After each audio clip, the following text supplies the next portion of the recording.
The valley was supposed to be clear.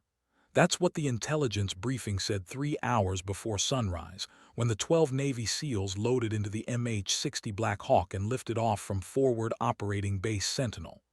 The mission was textbook: infiltrate a suspected Taliban compound nestled in the Korangal Valley, gather intelligence on a high-value target, exfiltrate before dawn. Simple, clean, routine. But now, as the sun crept over the jagged peaks of the Hindu Kush, turning the sky from bruised purple to copper orange, Lieutenant Commander Marcus Van crouched behind a collapsed stone wall and knew with absolute certainty that they were going to die here. The compound had been a trap. The moment his team breached the outer courtyard, the mountains came alive with muzzle flashes. PKM machine guns, RPGs, AK-47s. Dozens of insurgents had been waiting, dug into positions that overlooked every avenue of escape. Van's radioman, Petty Officer Dalton Reese, lay 3 feet away with a tourniquet cinched tight around his thigh, his face pale as chalk. 2 more SEALs were down, one not moving at all. The rest of the team had collapsed into a defensive perimeter in what used to be a livestock pen, now nothing but crumbling mud walls and splintered wood. Van pressed his throat mic. "Overwatch, this is Trident 1-6. We are pinned down, taking effective fire from multiple positions. Request immediate close air support. How copy?" Static crackled in his earpiece. Then a voice, calm and professional, the kind of calm that only comes from an operations center far from the bullets. "Trident 1-6, Overwatch copies all. Be advised, nearest fast movers are 20 mics out. Can you hold 20 minutes?" Van looked at Reese, whose lips were moving in what might have been prayer or might have been delirium. He looked at the ridgeline, where another RPG streaked down and detonated against the wall, showering them with hot stone fragments. 20 minutes was a lifetime. "Negative, Overwatch. We need air now or we're not walking out of here." A pause, longer than it should have been. Then another voice cut in, a woman's voice, southern drawl softened by radio compression but unmistakable in its confidence. "Trident 1-6, this is Hog 2-1. I'm 12 miles northeast, inbound your position. Talk to me." Van felt something shift in his chest. An A-10 Thunderbolt, the Warthog, ugly, slow, and built around a rotary cannon that could turn mountains into gravel. The radio crackled again, that same voice, calm but with an edge of urgency now. "Trident 1-6, Hog 2-1. I need your position, enemy positions, and friendlies marked. Fast." Van yanked the map from his vest, but his hands were shaking too hard to read the grid coordinates. Rounds snapped overhead, so close he could feel the pressure waves. He forced himself to focus, to breathe, to think like the operator he'd trained a decade to become. "Hog 2-1, Trident is at grid November Delta 47329 rate. Friendlies are inside a compound eastern side of the valley floor. Hostiles are on the ridgeline to our west, roughly 200 meters up. Multiple firing positions. They've got us in a kill box." "Copy your pose," the pilot replied. "I'm coming in from the north. Stand by for visual." Van risked a glance over the wall. The ridgeline was a chaos of smoke and dust, insurgents shifting between boulders and firing in disciplined bursts. They knew what they were doing. This wasn't some hastily assembled ambush. It was planned, coordinated, and executed by fighters who'd done this before. He could see one of them adjusting an RPG launcher, swinging it toward the livestock pen. Van fired a 3-round burst from his M4, but the range was too great, the angle too steep. The round fell short. 30 seconds out, the A-10 pilot said. Her voice was steady, almost conversational, like she was ordering coffee instead of flying into a hornet's nest of anti-aircraft fire. Van heard it before he saw it, a low, guttural roar that seemed to vibrate through the earth itself. Then the aircraft appeared, a dark silhouette against the brightening sky, wings bent slightly forward, engines mounted high on the fuselage to protect them from ground fire. A-10 Thunderbolt II was not a beautiful plane. It was a brute, a flying tank designed for one purpose, close air support. And right now it was the most beautiful thing Marcus Van had ever seen. The pilot's voice came through again. "Trident 1-6, I have visual on your smoke. Confirm hostiles on the western ridge 200 meters from your pose. Confirmed. Danger close. We're pinned." Understood, guns, guns, guns. What happened next was not an explosion, it was an eruption. The A-10's GAU-8 Avenger rotary cannon unleashed 70 rounds per second, each one a 30mm depleted uranium shell designed to punch through armor. The sound was unlike anything else in war, a deep, bone-rattling brrrrrrt that seemed to tear the air itself apart. The western ridgeline disintegrated, boulders shattered, dust and smoke billowed into the sky. The insurgent with the RPG launcher simply ceased to exist, along with the rock he'd been hiding behind. Van watched, stunned, as the A-10 pulled up, banked hard left, and came around for another pass. The machine gun fire from the ridge had stopped. Completely. The sudden silence was disorienting. Van's ears rang, his heart hammered, but for the first time in 20 minutes no one was shooting at him. Trident 1-6, Hog 2-1, how's that? The question was almost casual, but Van could hear the tension beneath it, the pilot waiting for confirmation that she'd hit the right target, that she hadn't just killed friendlies. Hog 2-1, that's good, effects on target. Hostiles neutralized on the western ridge. But we've still got movement to the north near the tree line. Copy, coming around. The A-10 was already turning, descending lower, so low Van could see the painted nose art, a snarling boar's head with tusks. The plane seemed to hang in the sky, defying physics, defying sense. It was slow, deliberate, like a predator circling wounded prey. Another burst from the Avenger. The tree line erupted in splinters and fire. Van heard screaming, distant and high-pitched, then nothing. His radio operator, Reese, coughed wetly and grinned through blood-streaked teeth. I love that sound. Van nodded, unable to speak. His throat was tight, his eyes stinging from dust and smoke and something else he wouldn't name. The A-10 made 2 more passes, methodical and precise, turning the ambush into a graveyard. Then the pilot's voice returned, softer now, almost gentle. Trident 1-6, I'm Winchester on 30, Mike. You need anything else? I've got Mavericks. Negative, Hog. I think you got 'em all. We're moving to Exfil Point now. Good copy. I'll orbit overhead till your ride shows up. Hog 2-1 out. The Black Hawk arrived 11 minutes later, rotors beating the air into submission. The SEALs loaded their wounded, their dead, and lifted off into the morning light. As the helicopter climbed, Van looked out the window and saw the A-10 still circling above them, a dark guardian angel with bent wings and a cannon for a voice. He keyed his radio one last time. Hog 2-1, Trident 1-6, I don't know who you are, but you saved our lives today. Thank you. There was a pause. Then the pilot responded, and for the first time Van heard the exhaustion in her voice, the weight of what she'd just done. Just doing my job, Trident. Get your boys home safe. The A-10 banked east and disappeared into the mountains, leaving only the echo of its engines and the memory of that terrible, beautiful sound.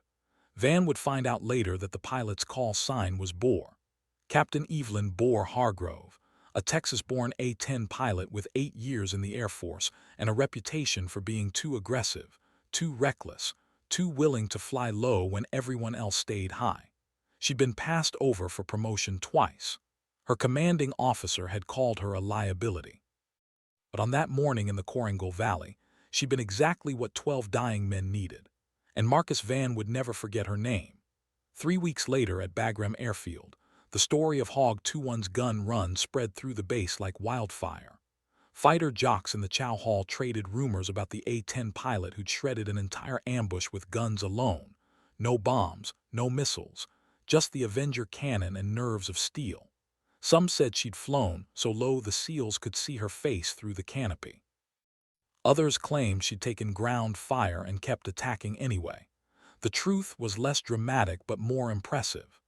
Evelyn Hargrove had done exactly what A-10 pilots are trained to do: close air support in danger-close situations, where precision matters more than speed and courage matters more than altitude. But recognition didn't come easy.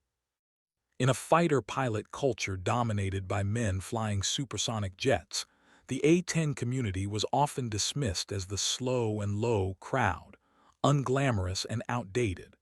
And Evelyn, with her drawl and her bluntness and her refusal to play politics, was an easy target for dismissal. Her squadron commander, Lieutenant Colonel Brian Kessler, was a former F-16 pilot who'd been reassigned to the A-10 wing as punishment for a training accident years earlier.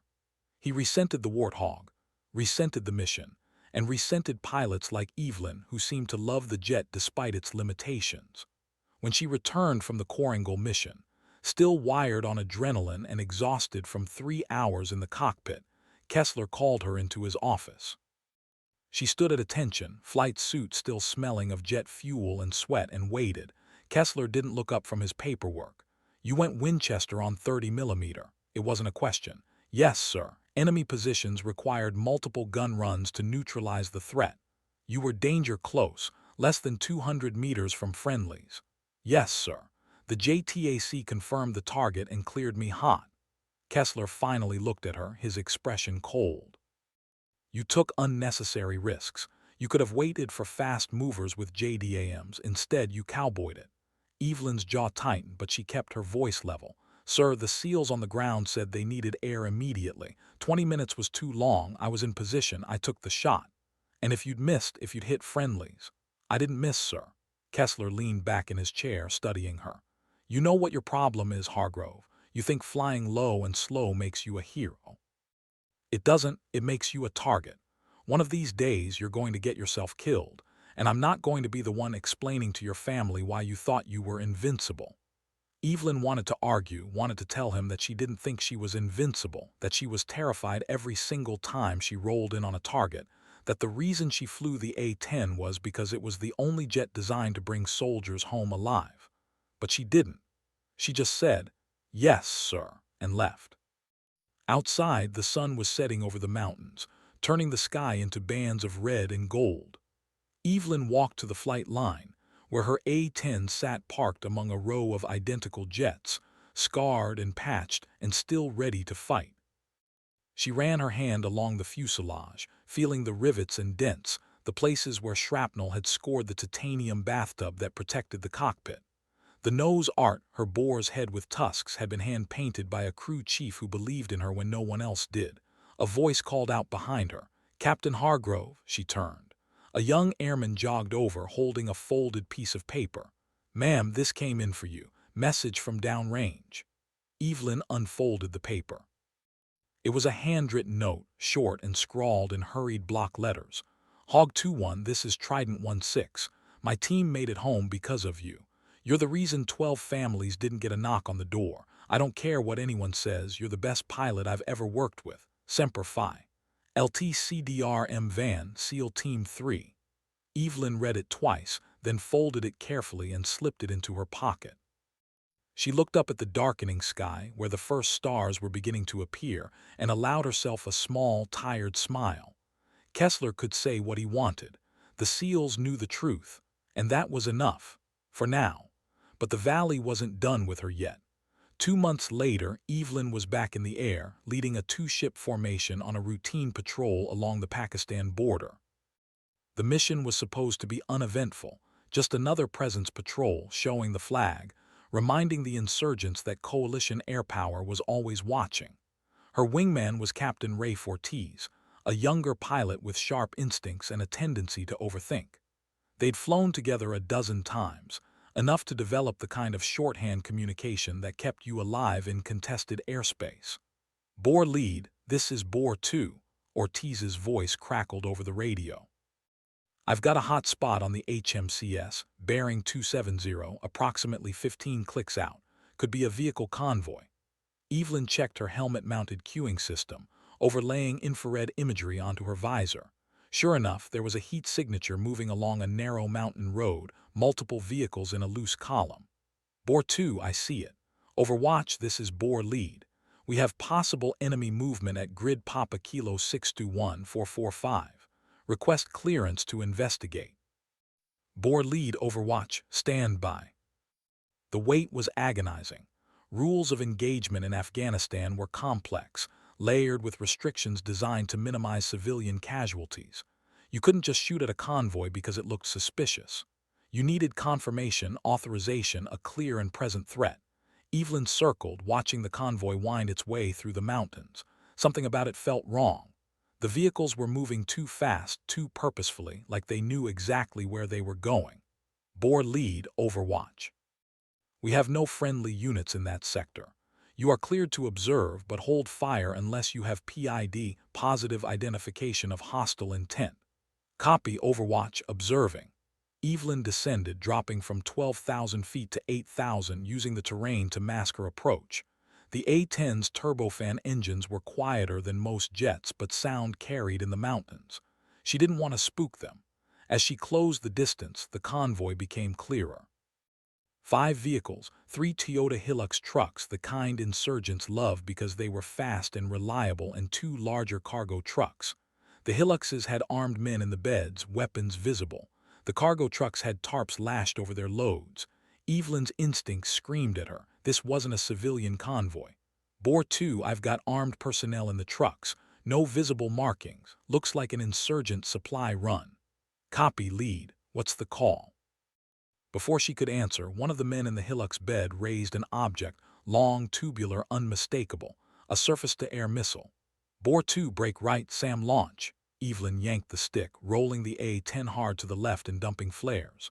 The missile streaked past, missing by less than 50 feet, its proximity fuse failing to detonate. Her heart slammed against her ribs. She pulled out of the roll, steadied the jet, and keyed the radio. Overwatch, bore lead. We've taken Sam fire from the convoy. Requesting clearance to engage, danger close to no friendlies. Bore lead, you are cleared hot. Repeat, cleared hot. Evelyn didn't hesitate. She nosed down, lining up the Hilux in her HUD, and pressed the trigger. The GAU-8 roared, spitting fire and thunder. The Hilux disintegrated, flipping end over end before exploding in a fireball that sent black smoke spiraling into the sky. Evelyn pulled up, banked hard, and came around for another pass. The convoy had scattered, vehicles veering off the road and onto the rocky terrain. Men were bailing out, running for cover. Evelyn targeted the lead cargo truck, stitching a line of 30mm rounds across its length.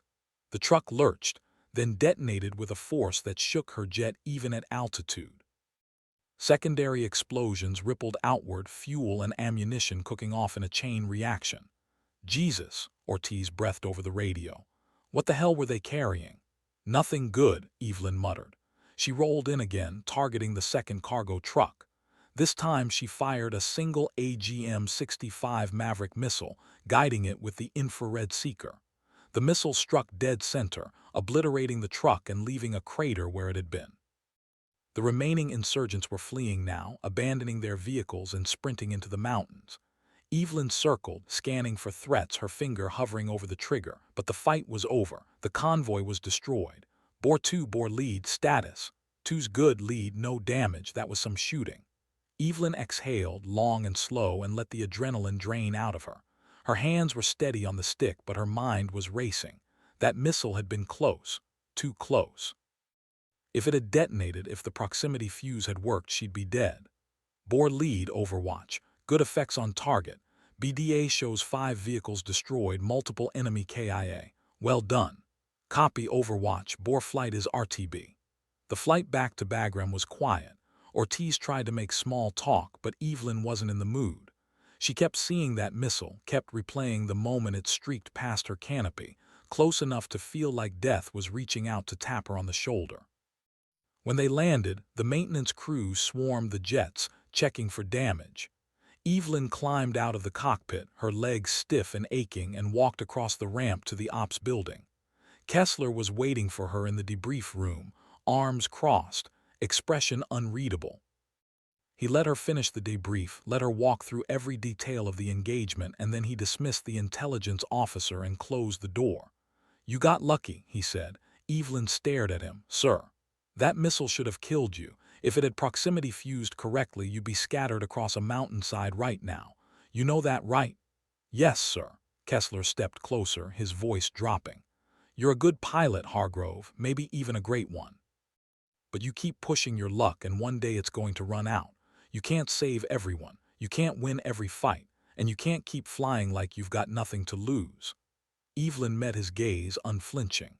"With all due respect, sir, that's exactly why I fly the A-10, because I do have something to lose. Every time I go up, there are soldiers on the ground who are counting on me, and I'm not going to let them down because I was too scared to get close." Kessler held her stare for a long moment, then shook his head. "You're going to get yourself killed." "Maybe," Evelyn said quietly. "But not today." Kessler left without another word, and Evelyn was alone in the debrief room, surrounded by maps and radios and the faint smell of jet fuel. She sat down, suddenly exhausted, and pulled out the note from Marcus Van. She read it again, tracing the letters with her finger, and felt the weight of it settle over her like a blanket. She wasn't doing this for recognition. She wasn't doing it for glory.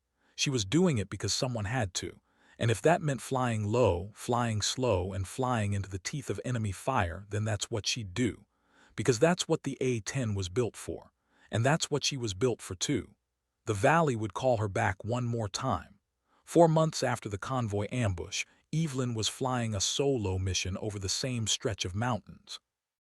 Intelligence had reported increased insurgent activity in the area, and command wanted eyes overhead. It was supposed to be reconnaissance only, no strikes, no engagement unless absolutely necessary. Evelyn didn't mind. After the close call with the SAM, she'd been grounded for 2 weeks while the safety board reviewed the incident. Kessler had pushed for a formal reprimand, arguing that she'd violated altitude restrictions, but the SEALs had intervened. Marcus Van himself had submitted a statement, along with affidavits from every member of his team, vouching for her skill and professionalism. The board had cleared her, but the damage was done. She was on a short leash now, watched closely, her every decision scrutinized. So when she spotted the heat signature near the same valley where she'd saved the SEALs, she called it in immediately. "Overwatch bore lead. I've got multiple heat signatures at grid November Delta 47129 or 6. Looks like personnel approximately 2 dozen. No vehicles, they're dug in. Bore lead, Overwatch, copy your report. Stand by." Evelyn circled, watching. The figures weren't moving. They were positioned along the ridgeline in a defensive formation, exactly where the ambush had been 4 months ago. Her stomach tightened. This was the same place, the same valley. Overwatch bore lead. Advise, this is the same location where Trident 16 took contact. I think they're setting up another ambush. Bore lead, we have no friendly units scheduled in that sector. Recommend you RTB. Evelyn hesitated. Every instinct told her something was wrong. If the insurgents were setting up here again, it meant they were expecting someone. And if they were expecting someone, it meant there was a mission she didn't know about. Overwatch, request clearance to remain on station. I want to make sure no one walks into this. Negative, bore lead. You are Winchester on ordnance and low on fuel. RTB immediately. Evelyn glanced at her fuel gauge. The controller was right. She had maybe 30 minutes before she had to head back. But 30 minutes could mean the difference between life and death for someone on the ground. Copy, Overwatch, RTB. She turned east, climbing to altitude, and started the flight back to Bagram. But she couldn't shake the feeling. She keyed her radio to the ground frequency, the one used by forward air controllers and JTAC teams. Any station, this is Hog 21. I have observed enemy personnel at grid November Delta 47129 or 6. If you've got anyone operating in that sector, be advised it's hot, static. Then a voice faint and broken by interference. Hog 21, Trident, contact, ambush. Evelyn's blood turned to ice. She yanked the stick, rolling the A-10 into a hard turn, and shoved the throttles forward. Trident, this is Hog 21. Say again, you're broken and unreadable. Hog, pinned. Say again, need air. She didn't wait for clearance. She didn't call Overwatch. She just flew, pushing the A-10 to its maximum speed, racing back toward the valley. Her fuel gauge dipped into the red. She ignored it. The valley came into view, and Evelyn's heart sank. Smoke was rising from the compound, and she could see muzzle flashes on the ridgeline. The SEALs were pinned again. Same valley, same ambush, but this time she was already here. Evelyn keyed the radio. Trident, Hog 21, I'm overhead, talk to me. Marcus Van's voice came through, tight with pain and desperation. Hog, they were waiting for us, same setup as last time. We're taking heavy fire from the western ridge. We've got 3 wounded, 1 critical. We need you now. Copy, Trident. Marking your position with smoke. Negative, we're out of smoke. We're in the compound, east side, same as before. Evelyn's mind raced. No smoke meant no visual reference. She'd have to rely on memory on the layout she'd burned into her brain 4 months ago, and she was out of ordnance except for her gun, which meant she'd have to get close, danger close. She nosed down, descending fast, and lined up the ridgeline. Trident, guns, guns, guns. The GAU-8 roared and the valley shook. The western ridge exploded in dust and fire. Evelyn pulled up, banked, and came around again. Her fuel warning light was screaming at her now, a constant alarm that she couldn't silence. She had maybe 10 minutes before she flamed out, 10 minutes to save 12 men, again. She rolled in for another pass, lower this time, so low she could see the faces of the insurgents as they scattered. The cannon roared, the ridge disintegrated. Trident, how's that? Good effects, Hog, but we've still got contact from the north. Evelyn swung around, her fuel gauge dropping, her warning lights blazing. She found the northern positions and unleashed the last of her ammunition, walking the cannon fire across the tree line until the gun went silent. Trident, I'm Winchester. Repeat, I'm out of ammo. Van's voice was ragged. Copy, Hog, you did enough. We're moving to exfil now. Thank you. Evelyn climbed, fighting to keep the jet in the air as her fuel ran dry. The engine sputtered, then cut out, and the cockpit went silent except for the rush of wind. She was gliding now, a 30-ton glider with no power and no options. She keyed the radio one last time. Overwatch bore lead. I'm flamed out 12 miles west of Bagram, ejecting in 3, 2. She pulled the handle. The canopy exploded away and the ejection seat fired, rocketing her into the sky. The wind tore at her, spinning her, disorienting her. Then the parachute deployed and she hung there, drifting down toward the mountains, watching her A-10 spiral into the valley below. It hit the ground in a fireball, the sound echoing through the peaks. Evelyn landed hard, rolling to absorb the impact, and lay there for a moment, staring up at the sky. She was alive. The seals were alive. And somewhere in the valley her jet was burning. She smiled, closed her eyes, and whispered, "Worth it." The rescue came fast.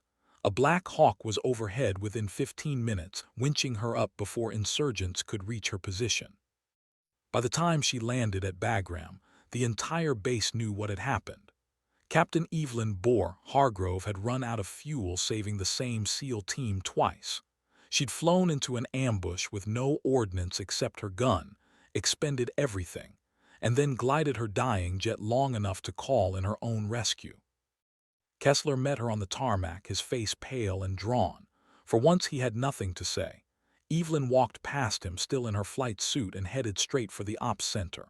Marcus Van was there along with his team, battered and bloodied but alive. When he saw her, he stood, and every SEAL in the room stood with him. Van crossed the room and pulled her into a bone-crushing hug.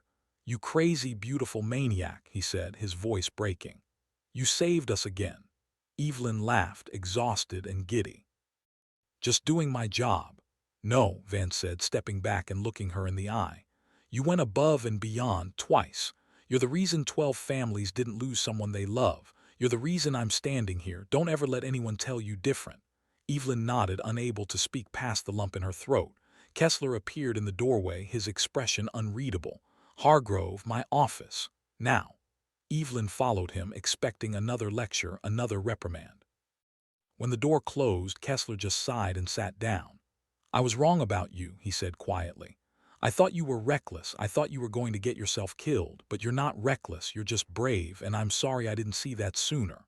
Evelyn blinked, stunned. "Sir, you're getting a medal for this, probably more than one, and I'm recommending you for promotion, not because of politics, not because of optics, because you earned it, because you're the kind of pilot this Air Force needs."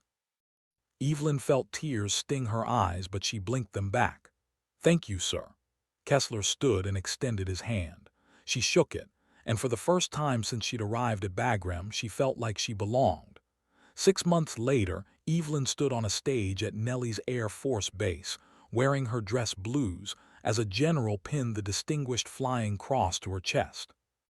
The citation read, "For extraordinary achievement while participating in aerial flight as an A-10C pilot in support of Operation Enduring Freedom." She looked out at the audience and saw Marcus Van and his team, all in uniform, all standing at attention. She saw her crew chief, grinning. She saw Kessler nodding. And she saw other A-10 pilots, Men and women who flew low and slow and dangerous, who believed in the mission even when no one else did. The general shook her hand and leaned in close. The SEALs told me you're the best close air support pilot they've ever seen. High praise. Evelyn smiled.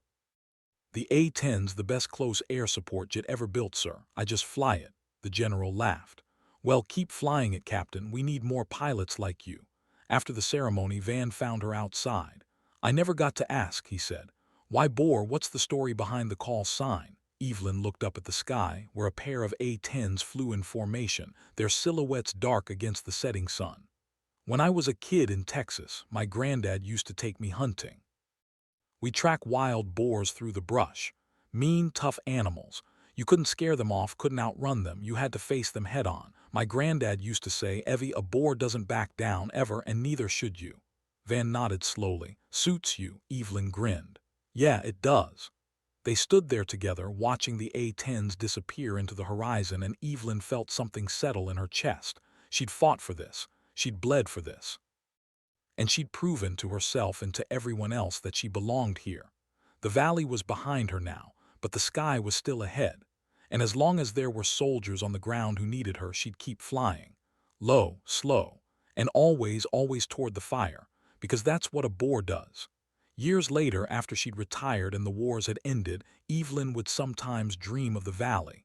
She'd see the ridgeline, the compound, the faces of the men she'd saved. She'd hear the roar of the GIU-8, feel the stick in her hands, taste the adrenaline. And she'd wake up smiling, because she knew, beyond any doubt, that she'd done what she was meant to do. She'd been the guardian angel with bent wings and a cannon for a voice. She'd been the pilot who flew into hell and brought people home. She'd been Boar, and that was enough.